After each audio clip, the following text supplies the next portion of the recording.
हारून sir.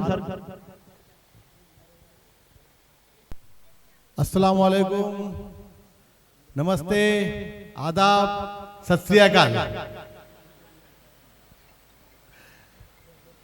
आज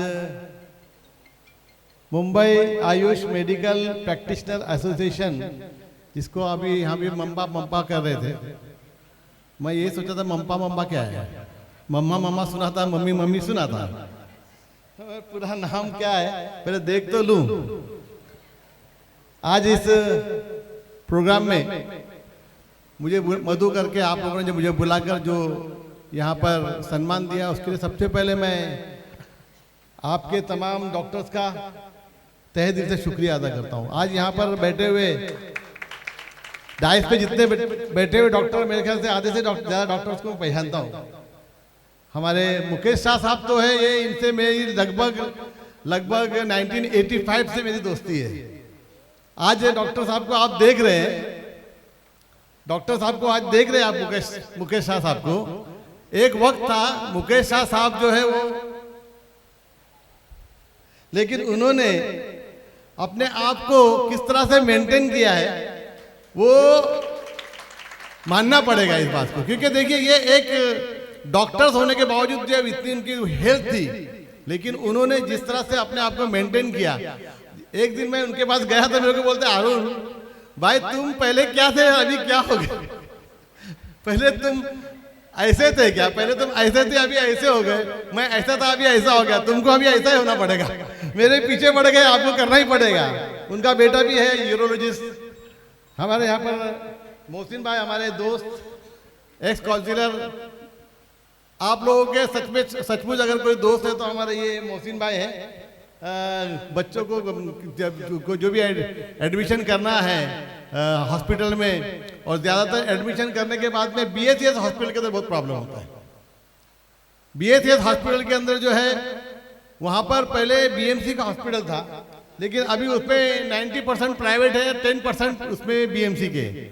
और BMC के जो हॉस्पिटल में बेड्स है वो कम होने की वजह से इतनी परेशानी होती है, लेकिन वहाँ पर एडमिशन दिलाना और वहाँ पर पूरा इलाज करवा के बाहर निकालने में जो मोहसिन भाई मदद करते हैं, मैं मोहसिन भाई आपका बहुत बहुत शुक्रिया अदा करता हूँ। कि मैं शाखा प्रमुख था, मेरी वाइफ नगर सेवक थी, उस वक्त भी मैं मोहसिन भाई को फोन करता था। आज मैं आमदार होने के बाद भी मैं मोहसिन भाई को फोन करता हूँ। देखिए क्या है कि हॉस्पिटल्स की भी कुछ सीमा होती है। अभी लोग प्राइवेट हॉस्पिटल में जाके भर्ती तो हो जाते हैं, लेकिन मैं यहाँ आप लोग जो सामने बैठे हुए हैं ना, जितने डॉक्टर्स जो जो क्लिनिक चलाते हैं, उनका बहुत बहुत शुक्रगुजार हूँ कि आप लोग मरीज को बड़े हॉस्पिटल तक पहुँचने से पहले जो इलाज करते हैं ना, उसके वजह से वो बड़े बड़े खर्चे से बच जाता है।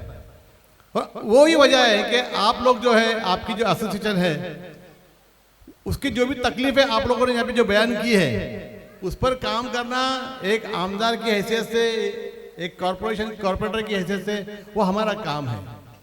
लेकिन आप लोग जो काम करते हैं कि एक पेशेंट को अगर कुछ छोटा मोटी बीमारी हो जाती है, लेकिन अगर आप बड़े बड़े लोगों को देखेंगे कि वो सीधा छोटी भी बीमारी हो गई तो पहुंच गए, सीधा लाखों में खर्चा कर देते हैं। लेकिन गरीब लोगों का जो अमाउंट ऑफ पीपल जो है हमारे हिंदुस्तान में, या हमारे मुंबई में, या हमारे देश में, या महाराष्ट्र में बोलेंगे तो गरीबी ज़्यादा है।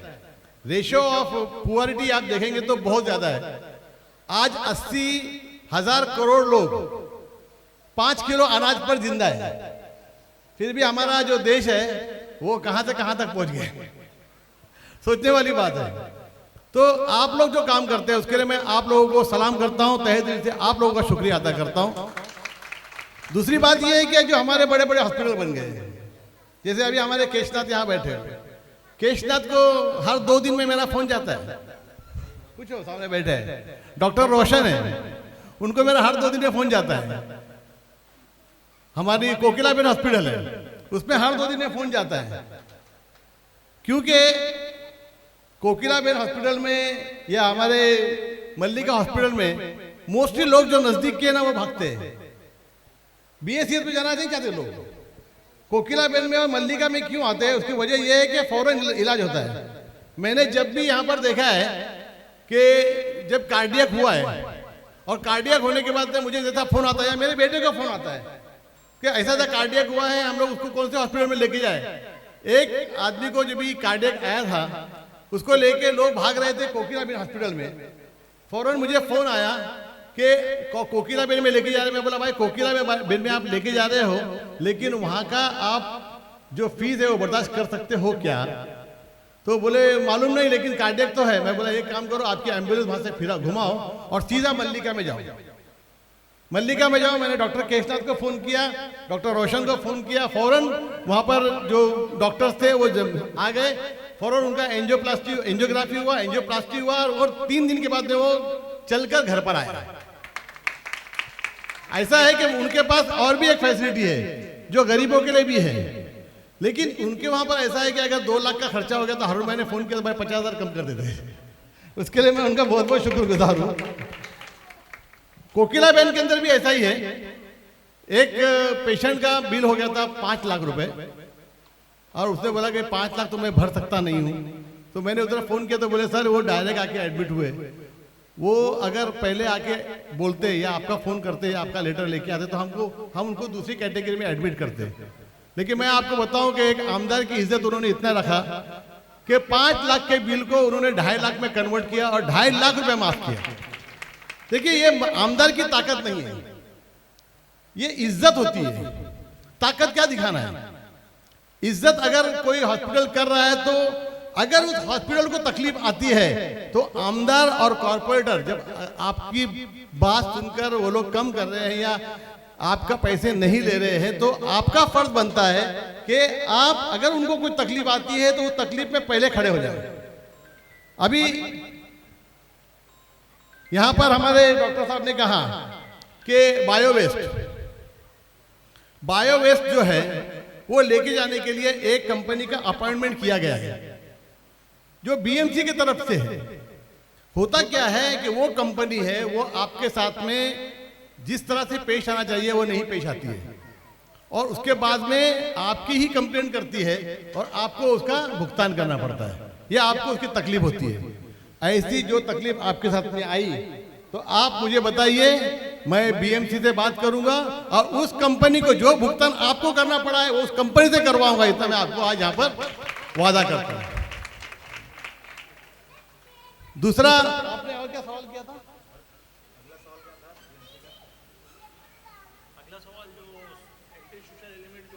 हाँ, आजकल जो है ना वो कंप्लेनर बहुत पैदा हो गए। ये जो मोबाइल जब से शुरू हुआ है ना, मोबाइल सारे के सारे मोबाइल लेकर मोबाइल रिपोर्टर बन जाते हैं और वो मोबाइल लेके आपके हॉस्पिटल में पहुंचेंगे और देखेंगे क्या क्या बना है, कितने रूम्स है, रूम में कितने एनक्रोचमेंट है, कहाँ कहाँ इन्होंने वायोलेशन किया है, फिर वो कंप्लेंट करेंगे और फिर आपसे उगरानी करेंगे। अभी आप लोगों का ये कहना है कि बीएमसी के साथ में आपको उसके लिए इतनी है मदद करना है, वो मोहसिन भाई और मैं वो आपको करेंगे ही करेंगे। लेकिन मैं आपको ये कहना चाहता हूँ वो करते कैसा है? वो कोई हॉस्पिटल में एडमिट हुआ, कोई पेशेंट हॉस्पिटल में एडमिट होता है तो उसको देखने के लिए वो लोग आते हैं और उसको देखने के बहाने से वो आपका वीडियो बनाते हैं। सबसे पहले मैं जितने प्राइवेट हॉस्पिटल्स हैं उस हॉस्पिटल्स के डायरेक्टर्स, मालकान, मैनेजर जो भी है उनको ये कहना चाहता हूं कि प्लीज आपके हॉस्पिटल में एंट्री करने के बाद किसी को भी मोबाइल वीडियो बनाने का अलाउ मत करो, बैन करो।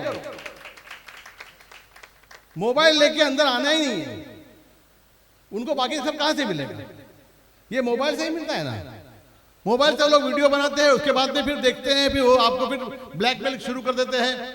अब करता क्या ना करता, मरता क्या ना करता, डॉक्टर के पास तो जाना ही पड़ता है। वैसा करता क्या ना करता, उनको आपके पास आना ही पड़ेगा, फिर आपको कुछ ना कुछ देना ही पड़ेगा। और इस तरह से उनकी दुकानें शुरू हो गई। बीएमसी को मैंने या हमारे मोहसिन भाई ने भी कितने बार ये कहा, तो उनका ये कहना है कि अब हम क्या करें, बीएमसी वाले का कहना है अगर कोई कंप्लेंट लेकर आता है तो हम उसको उस पर हमको एक्शन लेना ही पड़ता है। और वो एक्शन लेने जब हम लेते हैं तो उसके बाद जो भी हॉस्पिटल है या घर है या बिल्डिंग है उनको जो तकलीफ होती है वो आपके पास आते हैं। ये चेन जो है वो गोल गोल घूमकर एक ही जगह पर आ रही है। तो मैं ये कोशिश करूंगा कि हम लोग जितने वायलेशन है वो कम करने की कोशिश करें। और दूसरा, मोबाइल जो है आपके यहाँ पर जब भी कोई मोबाइल लेकर आए तो मोबाइल में वीडियो शूटिंग करना ना किया जाता है। बोर्ड लगा दो आप डायरेक्ट, नो प्रॉब्लम, आपको कोई रोक नहीं सकता। आप लगा दो आपके हॉस्पिटल के अंदर कि mobile shooting is not allowed. किसी का ये नहीं है, अरे भाई अभी कोई तकलीफ में, प्रॉब्लम ऐसा है ना कि जब भी तकलीफ में रहता है हॉस्पिटल में पेशेंट, तब आप कुछ भी करने के लिए तैयार हो जाते हैं। और जैसे ही वो पेशेंट थोड़ा सा रिलीफ होता है तो आप वो डॉक्टर पे सारी जो तकलीफ है वो डॉक्टर पर। अगर वो बच गया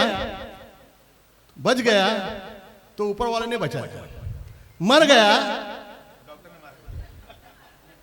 तो डॉक्टर ने मारा। ये जो टेंडेंसी है लोगों की, अभी उसको बदलना या उसको सुधारना, ये तो ऊपर वाला जाने कब होगा।